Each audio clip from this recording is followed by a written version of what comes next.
next man up. So That's what our coach Zac Taylor's always saying, and it's been working on definitely. offensive line so far.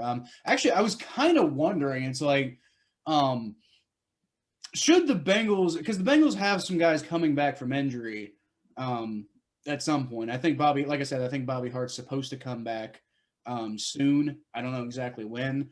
Trey Hopkins, I don't think is supposed to be out for forever. Jonah Williams, I know is supposed to come back at some point. So I'm kind of at a loss here about what the Bengals need to do with this offensive line because like they look great now against Tennessee, which take that with a grain of salt, take that for what you will. But they looked great playing almost all backups. So it's like, should we just keep some of these backups in? I know Quentin Spain earned himself a spot. But like, Bobby Hart looked good before going out, and I don't really think he got outperformed by his backup. I think the offensive line as a whole outperformed, but and Xavier Su'a-Filo's coming back. He looked pretty good before he got hurt. But like I said, now we got Quentin Spain. We got we got a lot more options at that guard position. So I don't know. It just seems like there's a lot of like that. Like I said, that next man up mentality with the Bengals, and that Zac Taylor is really trying to instill. And in some cases, it's really, really, really working.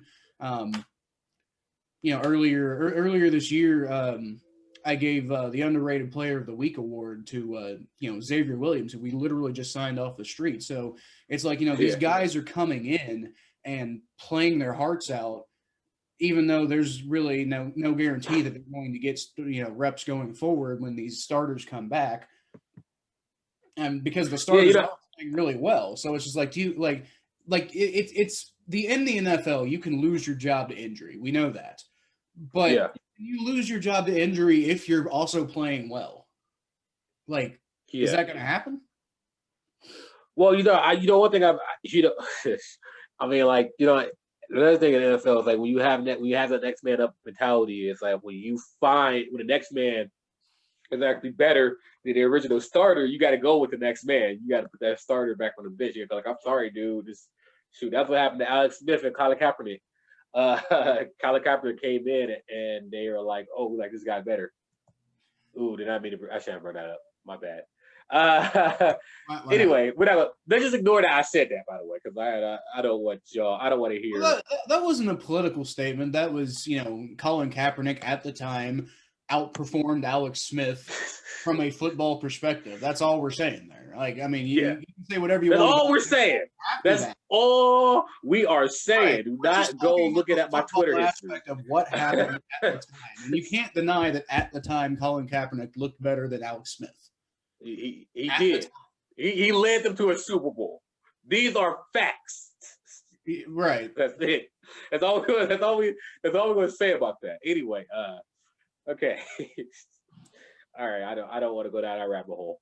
Well, there's no need to go down any sort of. This is a football podcast, and we're not going to talk football, politics, football, or anything like that. Football. I know what you're thinking. These football. Here, Madden. He leads football. I can't believe he would vote. I can't believe he would vote for football. I voted for football. Okay. So anyway, Zac Taylor. Okay, Zac Taylor. One thing I love about Zac Taylor is Zac Taylor. He does a great job of I said this like the first podcast or the second. I said it the first.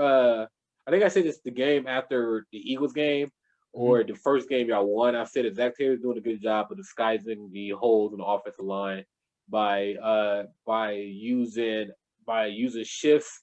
He's using rollouts.